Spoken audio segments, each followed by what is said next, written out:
ഇനി ഇതിൽ final part എന്ന് പറയുന്നത് കണ്ണും കാഴ്ച എന്നുള്ളൊരു ഭാഗമാണ്. ആദ്യം നിയർ പോയിന്റ് 20, ഫാർ പോയിന്റ് അനന്തത എന്ന് പഠിക്കുക. പിന്നെ അതിൽ ഹ്രസ്വദൃഷ്ടി, ദീർഘദൃഷ്ടി, വെള്ളെഴുത്ത്, ഈ 3 ടേബിൾ ചെയ്ത് തന്നെ പഠിക്കുക. അതിന്റെ ലെൻസ് ഒക്കെ ഏതാണ്, അതിൽ ഫോക്കൽ ലെങ്ത്തിന്റെ പ്രത്യേകത എന്താണ്, പവറിന്റെ പ്രത്യേകത എന്താണ്, പിന്നെ ഏത് ലെൻസാണ് യൂസ് ചെയ്യുക എന്നുള്ള കാര്യങ്ങളൊക്കെ, എവിടെയാണ് റെറ്റിനക്ക് മുന്നിലാണോ റെറ്റിനക്ക് പിന്നിലാണോ പതിക്കണം എന്നുള്ള കാര്യങ്ങളൊക്കെ ടെക്സ്റ്റ് നോക്കി ക്ലിയർ ആക്കിയാൽ മതി.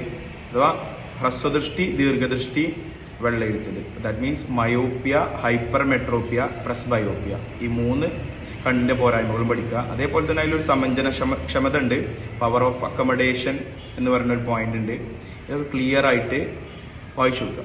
പിന്നെ അതേപോലെ തന്നെ പിന്നെ ഈ ചാപ്റ്ററിൽ വരുന്നത് ലൈറ്റ് പൊല്യൂഷൻ എന്നുള്ളൊരു കൺസെപ്റ്റും കൂടി ഉണ്ട്. അതും കൂടി ക്ലിയർ ആക്കി കഴിഞ്ഞാൽ ലൈറ്റ് പൊല്യൂഷൻ 2 ക്വസ്റ്റ്യനാണ് അതിൽ ചോദിക്കാറുള്ളത്. ലൈറ്റ് പൊല്യൂഷൻ കുറക്കാൻ എന്തൊക്കെ ചെയ്യാം, അതാ പ്രകാശ മലിനീകരണം കുറക്കാൻ എന്തൊക്കെ ചെയ്യാം, പ്രകാശ മലിനീകരണം കൊണ്ടുള്ള ആഫ്റ്റർ എഫക്റ്റ്, അനന്തരഫലങ്ങൾ എന്തൊക്കെയാണ്, ഇത്തരത്തിലുള്ള കാര്യങ്ങളാണ് വരിക. അപ്പൊ അതും കൂടി കണക്ട് ചെയ്ത് പഠിച്ചു കഴിഞ്ഞാൽ ഈ 3ാമത്തെ സെക്ഷനും കംപ്ലീറ്റ് ആയി.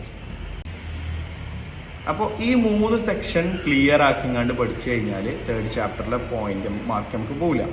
പിന്നെ അതിൽ തന്നെ അധാര്യവസ്തുക്കളുടെ നിറം എന്ന് പറഞ്ഞൊരു പോർഷനും കൂടി ഉണ്ട്. അതും കൂടി ജസ്റ്റ് ഒന്ന് വായിച്ചു കൊടുക്കുക. എന്നിട്ട് നമ്മളെ SCRTന്റെ 3 സെറ്റ് ക്വസ്റ്റ്യൻ പേപ്പർ നിങ്ങൾ കറക്റ്റ് ഈ ചാപ്റ്റർ ബേസ് ചെയ്ത് നോക്കുകയാണെന്നുണ്ടെങ്കിൽ ഈ ചാപ്റ്റർ 1 മാർക്ക് നമുക്ക് പോകില്ല.